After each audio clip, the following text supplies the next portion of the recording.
What is up, YouTube? I'm back again with a very exciting video. So this is a unboxing, a true unboxing of a U.S. Navy diaphragm universal size Mark IV gas mask. Here it is in its original packaging. I will go ahead and get a few close-ups of it for you guys. So on the top here, you see the contract number. If you guys want to pause the video and read all that, you can. And it says ND, that's Navy diaphragm, Mark. Now at first I thought it was a Mark 1. That would be really something to find sealed. But the V is actually covered up there. And it says gas mask complete with carrying bag. Mine Safety Appliances Company, the company that made this, made in the USA, and it's from Pittsburgh, PA. That's where Mine Safety Appliances headquarters is, still is today. And this was packaged June 30th, 1944. At some point somebody added this tag, and this was an original piece on here too. So it says store in a cool, dry place, not to be stored near steam pipes in or areas of high temperature. It's a box all around. You could see it was made by, the box itself is made by a company called Kress, and you see that it's from Pittsburgh as well, so that's really interesting. Alright, hand that off. So here's the gas mask. They created the Mark III, or the Mark IV came out in the mid-40s, early to mid-40s. But before that, they had the U.S. Navy universal size gas mask, Navy diaphragm Mark III gas mask. So this is the one before it, and I'll show you guys what this one looks like. Very simple carrier. It's got 3 lift the dot snaps and one over the shoulder sling, and you can see the old MSA logo still visible. And on the inside of the carrier, that's what the carrier looks like. Pulling it out, this is the US Navy Mark III. So the filters carried on the back of your neck, had a 6-point head harness and narrow eye pieces. This is the diaphragm. It used to have a flutter valve. As a matter of fact, when I bought the gas mask, the flutter valve was still attached. However, I pulled this mask out about a year or so ago, and I realized that it had finally dry rotted off, which is very common for these. And this particular one was from June 1942. So we got June of 44 and we got June of 42. And you can see it says USN universal size. Not sure how well you guys can see the inside of that, but there's no oral nasal cup. It's just this cup that to help carry your voice into the diaphragm, and then the exhale valve. So this is the Mark III, and on the inside of the carrier you can see that there's just a loop for the anti-dim or fog-proof paste, which was just some paste and a cloth that you would wipe on the inside of your lenses to help keep it from fogging up.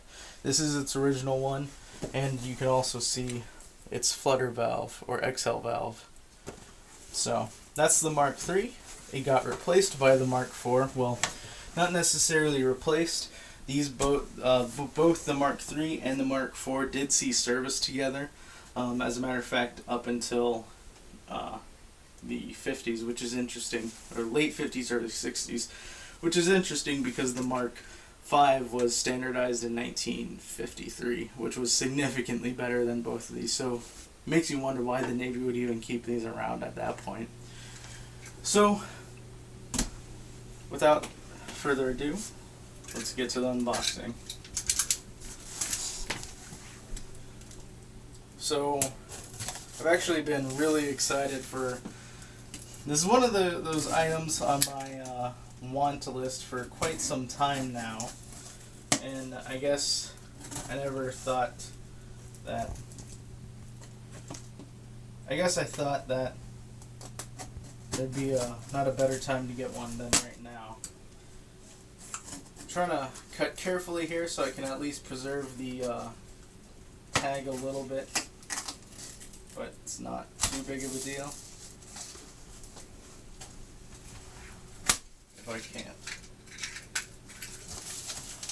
So, here we go.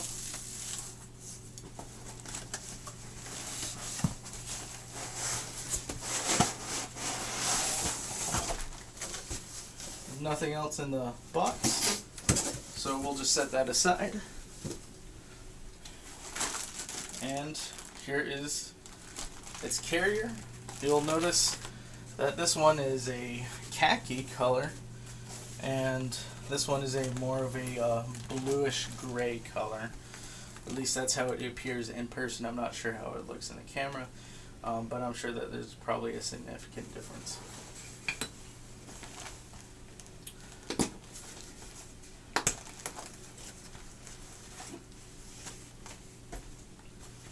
First person to be handling this thing since 1944. That's kind of crazy to think about. Alright. That's how it looks when opened up. And I'm actually going to be taking some pictures with my cell phone for my own reference later. So don't mind me, I'm just taking my own documentation here.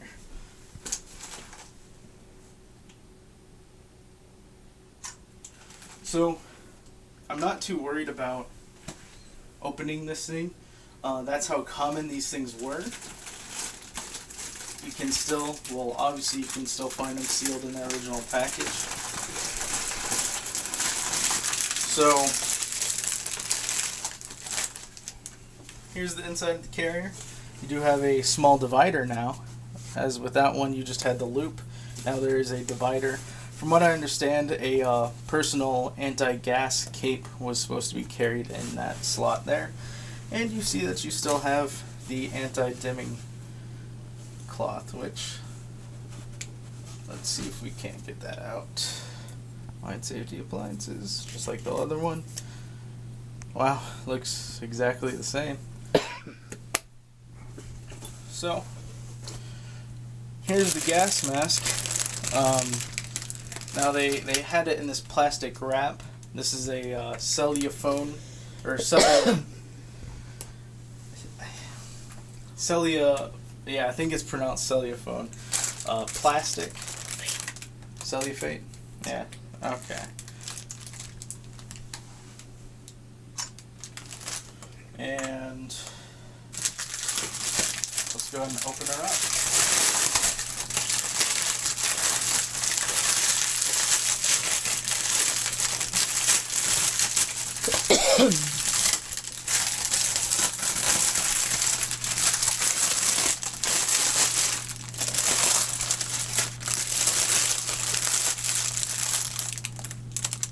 And grab some more reference pictures for myself.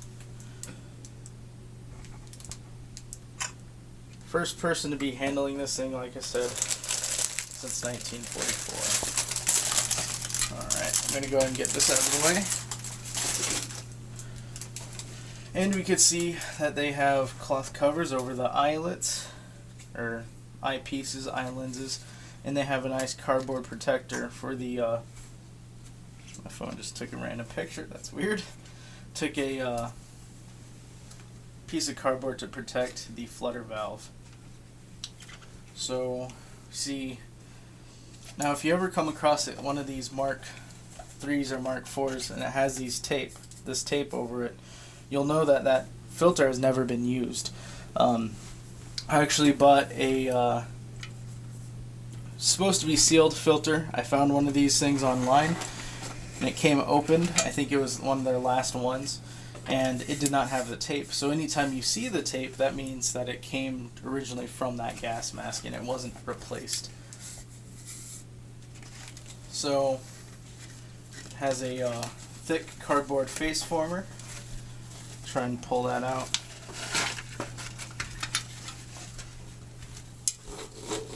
Nice thick rope. And it says, store in a cool, dry place. Do not to be stored near a steam pipe in or areas of high temperature. Face form for use with Navy gas masks, Navy diaphragm ND Mark III and Mark IV and a Mark I. Purpose: the face form is used when the mask is stored so that the face piece and hose will not deteriorate. Guys, my camera keeps that's so weird. So where was I? So the face piece and hose will not deteriorate should the rubber take permanent set. Always use the face form when the mask is stored. Preserve the face form in the carrier when the face piece and canister are removed. And here are the instructions. So I'm not sure if the camera can focus on all that, but if it can, if you guys want to read all that, then you can go ahead and pause the video. It's interesting that they tell you to keep the face form in the mask.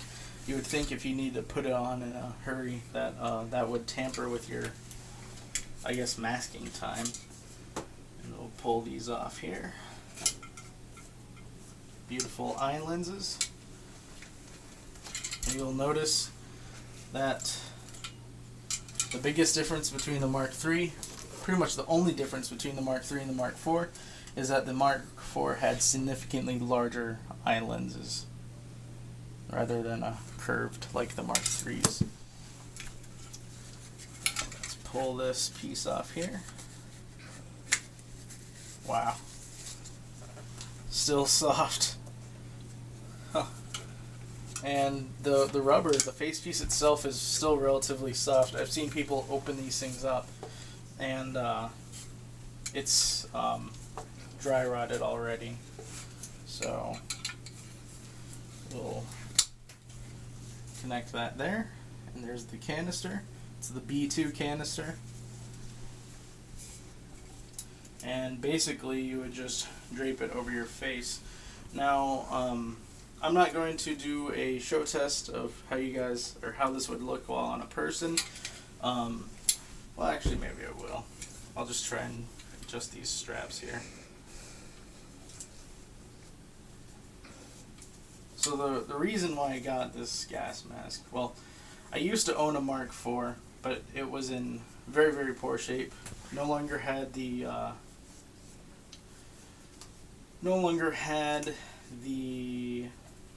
flutter valve or XL valve, bag, or filter. So basically it was just the face piece, the hoses, and the head harness. So, well, there's a couple ways that I've seen people wear these. I'll show you guys this way. You just drape it like this, so you don't have it connected. And I'm not going to be breathing through this. These filters do contain asbestos. Now you may be asking yourself, why am I even putting it on if it does contain asbestos? You see how it's sealed? There's no major dents. It's not leaking. So where the asbestos is in the filter, it is contained. But this is going to be a short period of time of, if any, exposure, so I'm not worried about it.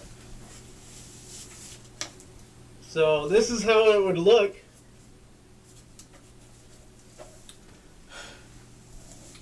And